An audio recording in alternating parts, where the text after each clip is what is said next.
The Pittsburgh Penguins lose to the Carolina Hurricanes 5-1.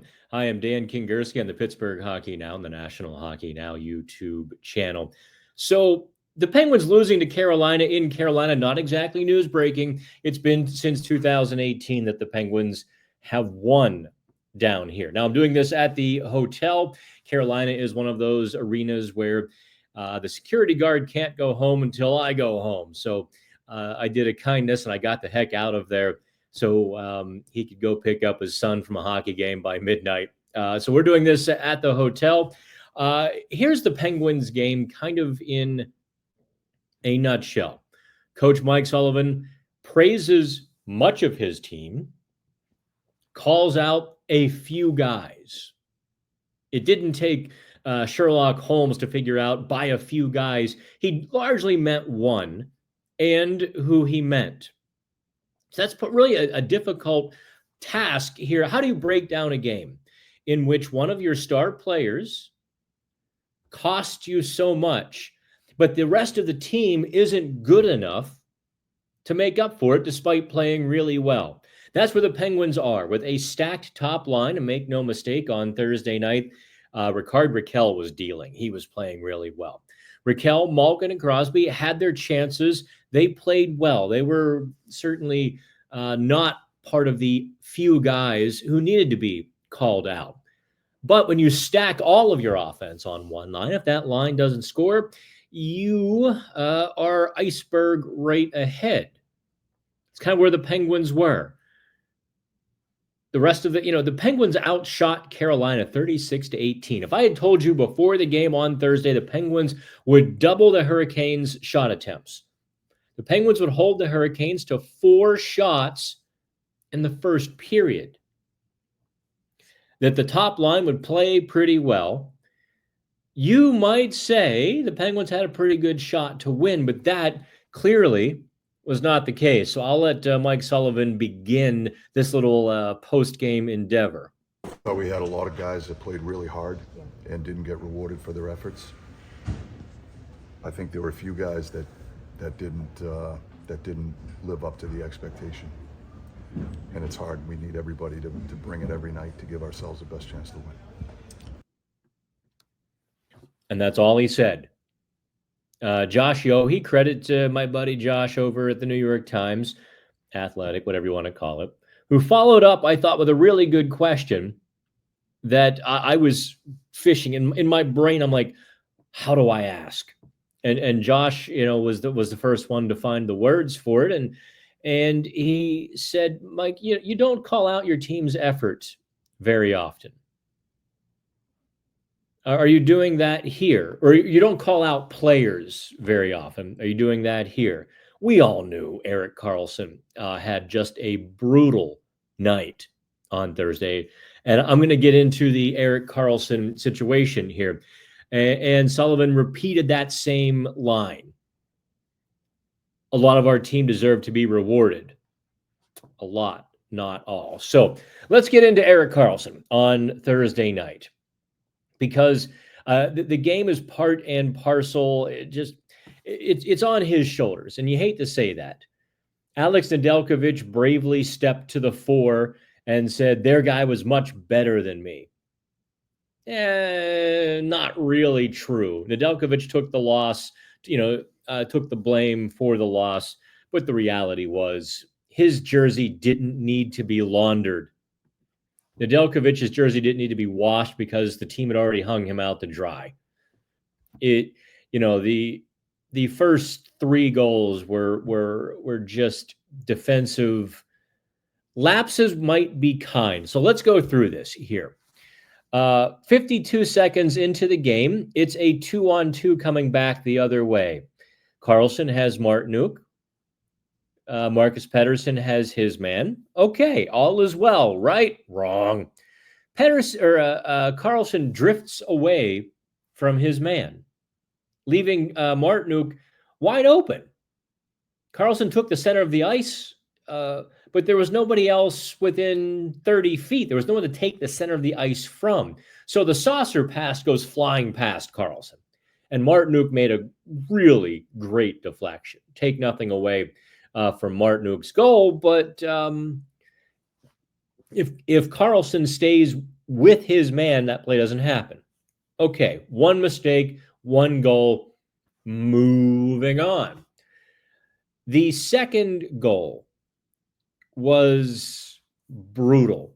And I'm going to try to share my screen here because I broke it down on the NHL's new neat little thingamabob where you can actually sort of see the numbers of the players and how they move. So I'm going to share the screen with you here.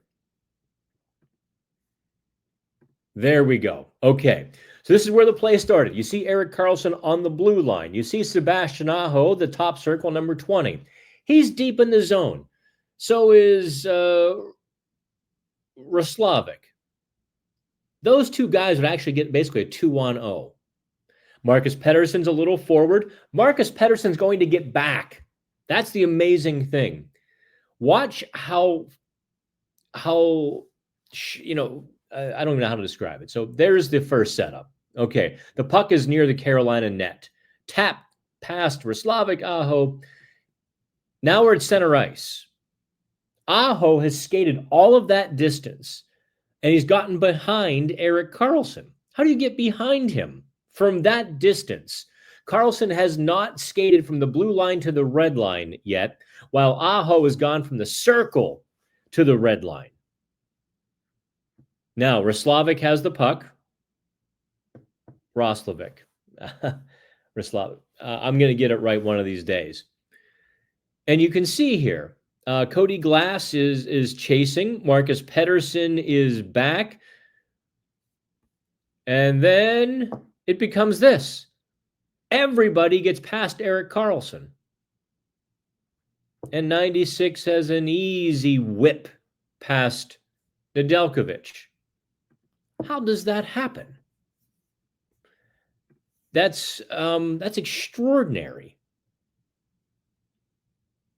There was a play later in the first period. Carlson was defending the Penguins' net front. I don't mean to pile on Erik Carlson, but these things sort of need to be itemized as well. Carlson held his position in front of the net. The puck comes to the net. Carlson just kicks it.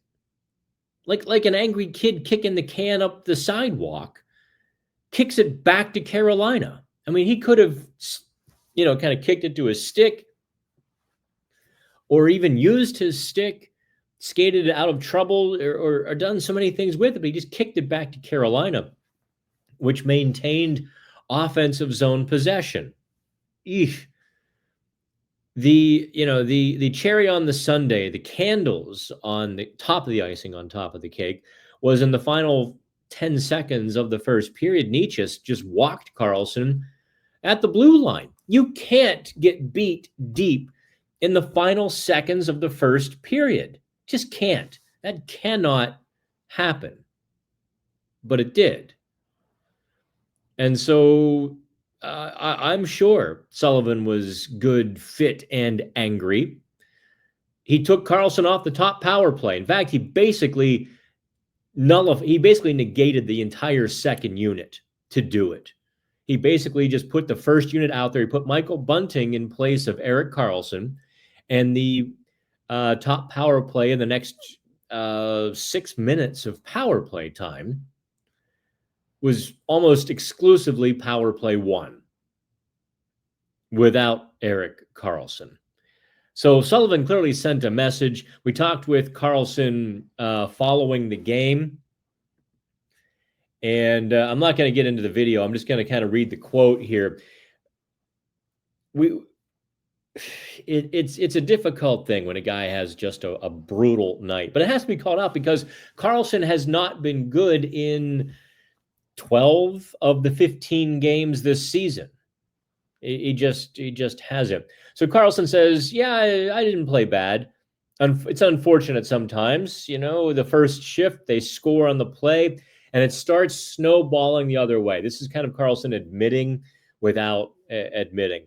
It's one of those days where you've got to keep your head down and try to be in the right positions at all times. And even if you're just a little bit off, sometimes it doesn't go your way. It's just one of those nights. I've had many of them, and I'm sure I'll have some more. I've just got to figure out a way to control them. Okay. So Carlson took a bit of responsibility. I think, given Sullivan's terse comments, he could have probably taken a little bit more responsibility. So, yeah, I'd like to have those back. We're not going to beat them up too much, right? I mean, sure, fans, that's nature of the beast, but I don't think the media is going to come in there and really tear him apart. We're just going to give you the facts, give you the information, and you do with it what you will. The Penguins have now slipped to 5-8-2. They play the Washington Capitals. Talk about out of the frying pan into the fryer. Yoel Blomqvist is supposed to start Friday for the Penguins. I suspect they might call up Tristan Jarry from his rehab assignment since it's so close. They can get him on a plane, Wilkes-Barre to Washington. Maybe they don't. I don't know. What do you say, going back to my original statement, as we wrap up this little post-game video, what do you say when a team is able to keep the top of your lineup off the scoreboard, and second, third, and fourth lines aren't good enough to put the puck in the net, and your top defensemen are decidedly not? What do you say? What do you say if you're Mike Sullivan? You can send all the messages in the world. Does anybody think that any coach could make a bigger pitcher of orange juice from these oranges? Or maybe I should say a bigger pitcher of lemonade from these lemons. That's the Penguins season, again, hangs perilously in the balance. Aside from a 2-game winning streak, they have 2 wins in their last 10 games, 2-6-2. And the start was supposed to be all important this season. Yeah, the Penguins are indeed in trouble. Like, subscribe, comment, share. Have at me. Have at them. It's your turn now. I'm Dan Kingerski on the Pittsburgh Hockey Now and the National Hockey Now YouTube channel.